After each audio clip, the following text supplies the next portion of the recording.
Como discernir quais são os planos de Deus? Ora, Deus está realizando algo muito próximo a você, ao seu redor. Deus tem planos maravilhosos e específicos para realizar, para executar. Muito provavelmente Ele já está trabalhando nisso. E como descobrir? Como entender, né? Se a palavra de Deus é verdadeira quando diz que os olhos de Deus passam por toda a terra para mostrar-se forte para com aqueles cujo coração é totalmente dele. Como compreender? Esse é um grande desafio de todos nós.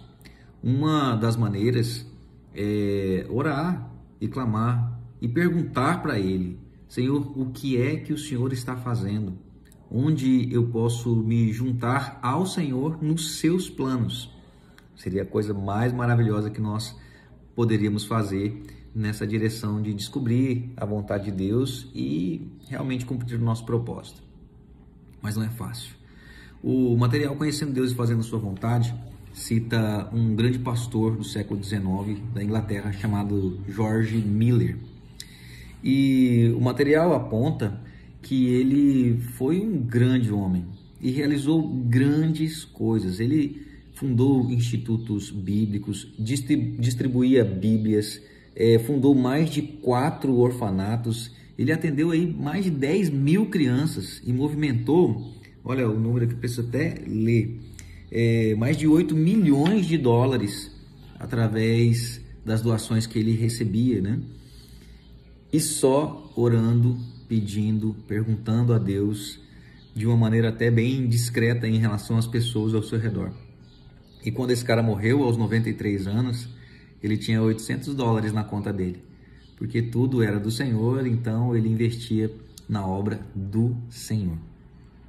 E ele tem, em um dos seus escritos, o seu modus operandi, né? A maneira como ele recebia a orientação de Deus, a maneira como ele compreendia o plano de Deus para o seu momento.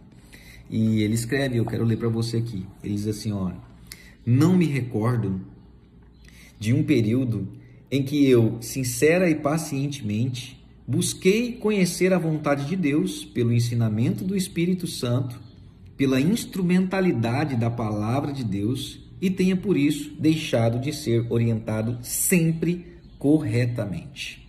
Mas, se faltasse honestidade no coração e retidão perante Deus, ou se não esperasse com paciência pela instrução de Deus, ou se preferisse conselhos de meus colegas às declarações da palavra de Deus vivo, então eu cometia grandes erros.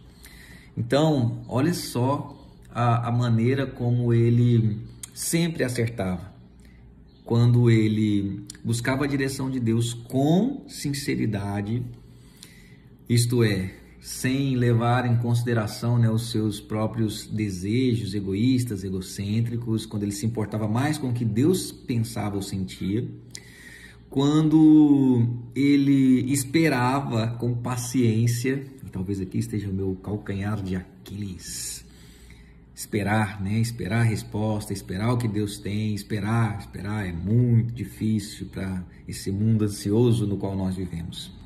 Outra coisa que ele fala aqui nessa declaração, que ele confiava, né, no Espírito Santo para orientá-lo por meio da instrumentalidade da palavra. Eita laia, né? E sem palavras. Quando ele fazia isso, ele sempre era orientado corretamente e acertava.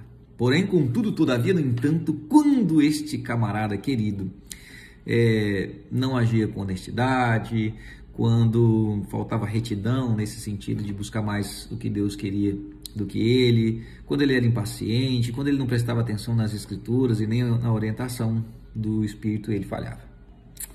Então é isso, queridos. Fica aí a dica para descobrirmos quais são, né, os planos de Deus, que Deus quer, o que Deus está agindo. E tem uma afirmação que eu gostaria muito de te dizer. Olha, Deus, cumprindo os seus planos, pode fazer mais em 6 meses do que eu sozinho com os meus planos poderia fazer em 60 anos. Essa é uma afirmação que nos liberta, não é? Que nos tranquiliza. Por outro lado, nos desafia a descobrir qual é a vontade dele. Amém? Então é isso. Deus abençoe. Até mais.